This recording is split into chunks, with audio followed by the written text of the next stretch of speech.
राजवंश की बात करते हैं।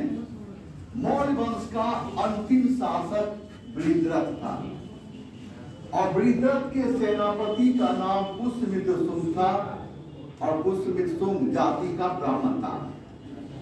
बात यह है, इसे इस तरह से समझे आप। अगर कोई इंसान है और कोई आपका भाई है या रिलेटिव है, वो बगल में ही रहता है, ना कभी आज तक आपको 1 रुपया दिया, ना कभी किसी फेस्टिवल पर पूछा कि मेरा भाई खाया है कि नहीं खाया, और ना कभी आपको देखने आया है, वो इंसान भरी सभा में बुलाकर आपको कहे करे पढ़ता नहीं, खाली समय बर्बाद करता है, तो आप इसे बर्दाश्त नहीं करेंगे। कहेंगे यही बगल में रहता है, कभी देखने भी नहीं आया, ना कभी पूछता है, अगर मिलेगा तो मेरा आलतू फालतू प्रश्न पूछ कर मेरा मॉरल तोड़ता है। लेकिन यही बात वैसा इंसान जो आपको खर्च दे रहा है, सारा चीज देखता है, अगर वह दूल्हा पर मारता भी है तो आपको खराब नहीं लगेगा कि नहीं? इनका अधिकार बनता है। कान्हा क्या चाहते हैं? कान्हा ये चाहते हैं कि मौर्य वंश का अंतिम शासक बृहद्रथ था और बृहद्रथ के सेनापति का नाम पुष्यमित्र शुंग था। बृहद्रथ अपने जीवन का सबसे बड़ा भूल क्या किया? जीवन का सबसे बड़ा भूल यह किया कि सेना के साथ संबंध तोड़ दिया। जब सेना के साथ संबंध तोड़ लिया तो फिर क्या करने के लिए सेना के पास गया?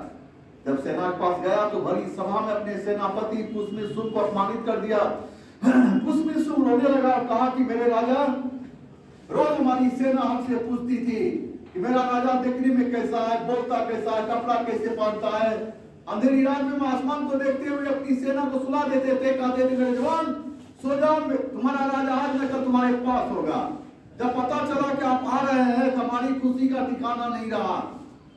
ये रात नहीं गुजर रही थी, हम पर भरोसा नहीं थी, अंधेरी रात से पूछे आप। जब आए तो हमें लगा कि आप मेरा हाल पूछेंगे, मेरा दर्द पूछेंगे, लेकिन ऐसा कुछ नहीं किया। भरी सभा में आपने अपने सेनापति को ही अपमानित कर दिया।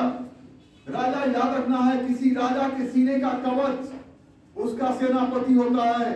जब कोई खंजर राजा के सीने की ओर जाती है तो वह खंजर को पहले सेनापति अपने सीने पर रोकता है, तब राजा के सीने की ओर जाती।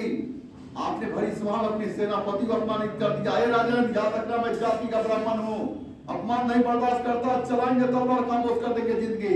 इस प्रकार पुष्यमित्र शुंग ने चलाया तलवार, तलवार का सम्मान करते हुए मौर्य वंश का अंतिम शासक बृहद्रथ का सर 2 फीट आगे गिरा।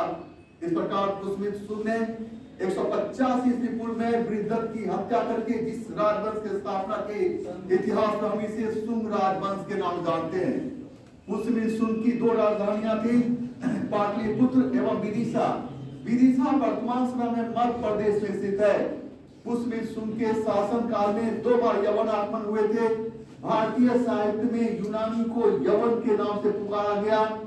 तो पहले यवन आक्रमणकारी के रूप में डेमेट्रियस की पहचान की गई है, दूसरे आक्रमणकारी के रूप में मीनांडर की पहचान की गई है। मीनांडर को ही मिलिंद के नाम से जानते हैं।